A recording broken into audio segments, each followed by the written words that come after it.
Good evening, everybody. I'm Pierre Roberge, the Daily Trader. It is January 27th, and we are going to take a look at this Palantir stock from a technical analysis perspective. My goal in doing these videos is to help you understand how you can use technical analysis to make better trading and investing decisions. But I'm not a financial advisor, so please do your own research and make your own decisions. Okay, so Palantir, well, it keeps going down. So down 47 cents. 3.69%, closed at 12.28. And post-market, we seem to be down by a further 7 cents at 12.21. So let's look at what this looks like on the chart. So on the chart, we had a little bit of a glimpse of a support at 12.75. It stayed above there for 3 days, but nope.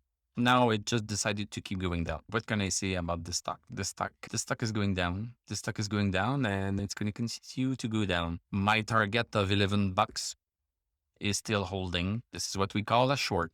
Thank you very much for watching. Thank you for liking, commenting, subscribing.